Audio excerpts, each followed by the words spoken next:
Sir వచ్చేసింది. Last minute we can change anything. డెఫినెట్గా మేము ఫుల్ మెజారిటీనే వస్తాం సార్. ఇప్పుడు ఏదైతే తొక్కిసలాట జరిగిన ప్రాంతంలో కూడా టీవీకి దామోదర్ ఒక్కసారి మీరు హోల్డ్ ఉండండి. విజయ్ తొలిసారిగా బయటికి కనిపిస్తున్నాడు. ఆయన విజయం తర్వాత విజయ్ తన ఆ ఇంటికి తన కార్యకర్తలను కావచ్చు, లేకపోతే బంధువులు కావచ్చు, మిగతా అభిమానులు కావచ్చు కలవడానికి వస్తున్నాడు. అభివాదం చేస్తున్న దృశ్యాలు మనకు కనిపిస్తున్నాయి. ఎందుకంటే ఎన్నికలు జరిగిన దగ్గర నుంచి కూడా ఆయన లో ప్రొఫైల్ మెయింటైన్ చేశారు. తర్వాత ఆయన విజయం ఖరారు అనే సందర్భంలో కూడా ఎక్కడా బయటికి రాలేదు. కార్యకర్తలను ఉద్దేశించి కూడా ఎక్కడా హడావిడి చేయొద్దు, మీరు ఆర్భాటాలకు పోవద్దని ఒక ఇండికేషన్ చేశారు. కానీ ఏదైతే ఖచ్చితంగా విజయం సాధిస్తున్నారని చెప్పారో అక్కడతో అందరూ కార్యకర్తలు రోడ్లపైకి స్వచ్ఛందంగా బయటకు వచ్చారు. అటు ఇంటిలో హడావిడి కావచ్చు, లేకపోతే పార్టీ కార్యాలయం వద్ద ఇప్పుడు మనం చూసిన సంబరాలు కావచ్చు, ఇవన్నీ కనిపిస్తున్నాయి. విజయ్ మనకి అభివాదం చేస్తున్న దృశ్యాలు అయితే కనిపిస్తున్నాయి. విజయ్ తొలిసారిగా ఇక్కడ ఈ ఎన్నికల తర్వాత ఈ రిజల్ట్ ఈరోజు ప్రకటించిన తర్వాత మీడియా ముందుకు వచ్చిన దృశ్యాలను మనం బిగ్ టీవీ స్క్రీన్ మీద చూస్తున్నాం. ఇప్పుడు ఇంకో గొప్ప విషయం ఏంటంటే ఇప్పటివరకు చాలా వరకు విమర్శకులు చాలా విమర్శ చేసిన త్రిష కూడా ఆయన ఇంటికి వచ్చింది. మనం విజువల్స్లో చూస్తున్నాం. ఎందుకంటే విజయ్ ఇంటికి త్రిషకు సంబంధించిన ఉదయం నుంచి కూడా ఒక చర్చ డిబేట్ నడుస్తూ ఉంది. ఆయన ఎన్నికలు పోటీ దగ్గర నుంచి కూడా బీజేపీ కావచ్చు, ప్రతిపక్షాలు కావచ్చు, డిఎంకే కావచ్చు, అన్నాడీఎంకే కావచ్చు, త్రిష రాజకీయాలకు సంబంధించి ఆయన వెనక ఉన్న సందర్భాన్ని అనేక విమర్శలు చేస్తూ వచ్చారు. కానీ ఈ రోజు ఆవిడ తిరుపతి దేవస్థానంలో ప్రత్యేక పూజలు నిర్వహించారు. విజయ్ ఖచ్చితంగా విజయం సాధించాలని ఆకాంక్ష వ్యక్తం చేశారు. ఈరోజు చూస్తున్నాం మన విజువల్స్లోన మొత్తం మీడియా అంతా ఆమె వెంట పరుగులు తీస్తున్న దృశ్యాలు మనం చూస్తున్నాం.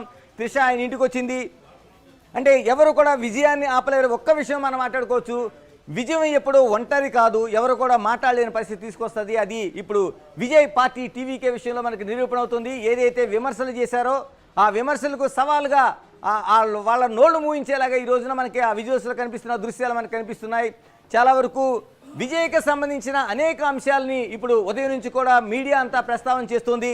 ఎందుకంటే అందులో ఉన్న విషయాలు కావచ్చు, ఆయన కీలకమైన విజయం కావచ్చు మనం చూస్తున్నాం. ఇప్పుడు ఎస్ దామోదర్, ఇప్పుడు చాలా వరకు చూసాం. ఇప్పటివరకు త్రిష పైన అనేక విమర్శలు చేసిన వాళ్ళు సైతం ఈ రోజున త్రిష డైరెక్టర్ నేరుగా విజయ్ ఇంటికి వెళ్ళింది. విజయంకి ఆవిడ ఉదయం పూట తిరుపతిలో పూజలు నిర్వహించింది.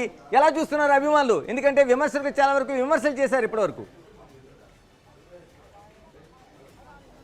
గణేష్, ఏదైతే త్రిష ఇష్యూ మీద పెద్ద ఎత్తున అప్పట్లో విమర్శలు వచ్చినప్పటికీ విజయ్ అభిమానులు కానీ స్థానికులు కానీ ఏమాత్రం పట్టించుకోవడం లేదు. ఏదైతే తమకు ఇక్కడ ప్రభుత్వాన్ని మార్చాలనుకున్నారో అదే దిశగా మార్పు చేశారు. ఈ విషయంలో చాలా వరకు ఏదైతే డిఎంకే కానీ అన్నా డిఎంకే కూటమి ఈ విషయంలో త్రిషను అడ్డం పెట్టుకుని రాజకీయం చేయాలని చూశారు. త్రిష వల్ల ఏదైతే విజయ్ యొక్క భార్యను కోర్టుకు వేయించి అనేక ఇబ్బందులు పెట్టారు. దీంతో మనతో ఈ విషయాల గురించి మనతో మాట్లాడే నాయకుడు ఉన్నట్టు చెప్దాం. ఇప్పుడు త్రిష ఇష్యూ మీద పెద్ద ఎత్తున హైప్ చేసి విజయ్ని దెబ్బతీయాలని చూశారు కదా, కానీ త్రిష ఎక్కడ ఎలాంటి ఇబ్బంది పడకుండా ఆమె ఇప్పుడు విజయ్ ఇంటికి రావడం, ఈరోజు ఉదయం తిరుమలలో పూజలు చేయడం, ఇటన్నింటి ఎలా భావిస్తారు మీరు? సార్ దీని వద్దు సార్. ఇప్పుడు మనం వచ్చేసి విన్నై ఉంటాంలా వచ్చేసింది, దాన్ని సెలబ్రేట్ చేస్తామండి.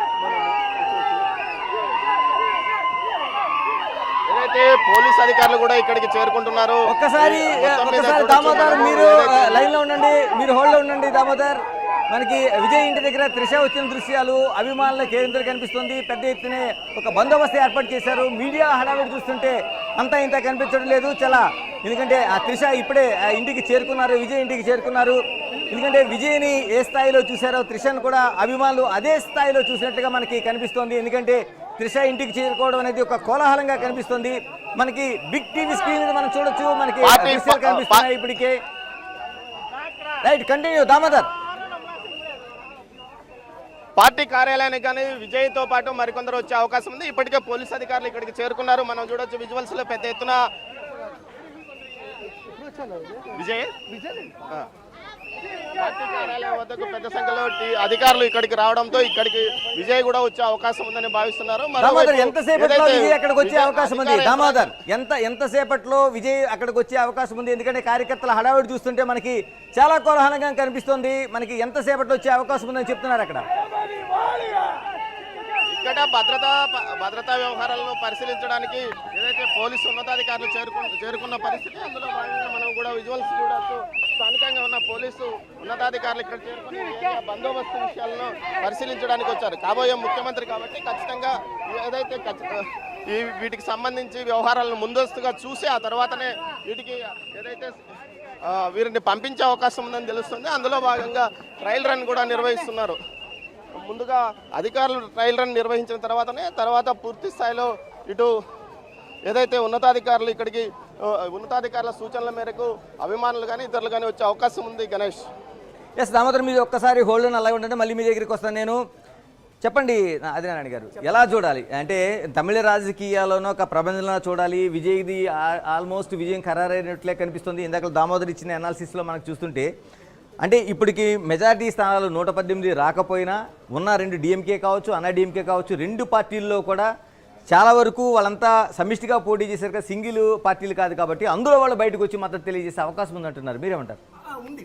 ఎందుకుంది అంటే అటువైపు అధికారం అవకాశం ఉంది కాబట్టి, అలాంటి అవకాశాలు ఇప్పటికి చాలా జరిగాయి కాబట్టి, ఎన్నో ప్రభుత్వాలు అలా ఏర్పడ్డాయి కాబట్టి ఇందుకు స్కోప్ ఉంది. ఎందుకంటే ఇప్పుడు వాళ్ళు ఎక్కడికి పోగలరు?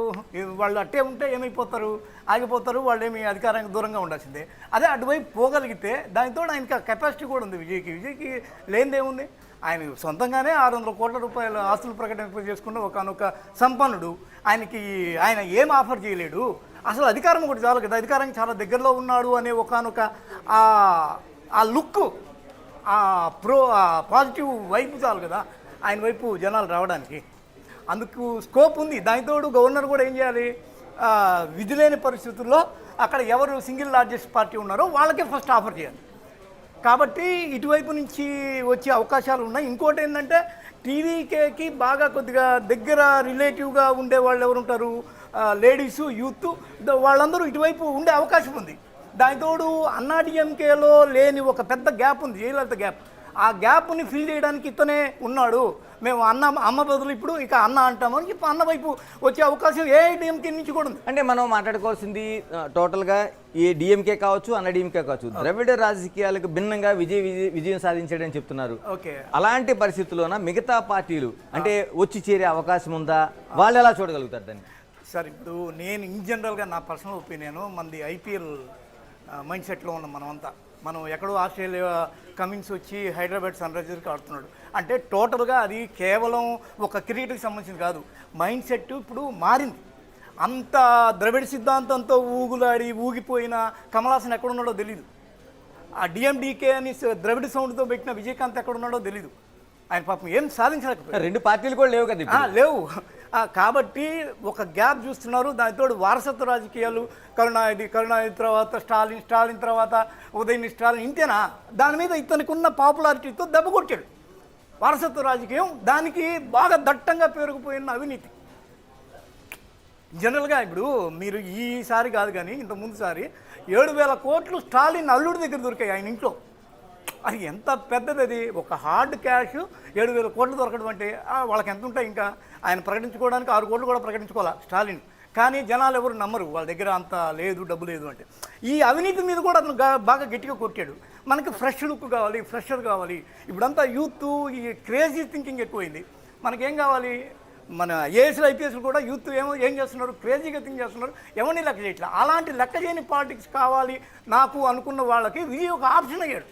అంటే తమిళనాడు రాజకీయాలను ఈ విధంగా అంటే పూర్తి మెజారిటీ రాకపోతే మిగతా పార్టీలు వచ్చి సపోర్ట్ చేసిన దాఖలాలు చాలా వరకు కనిపిస్తున్నాయి.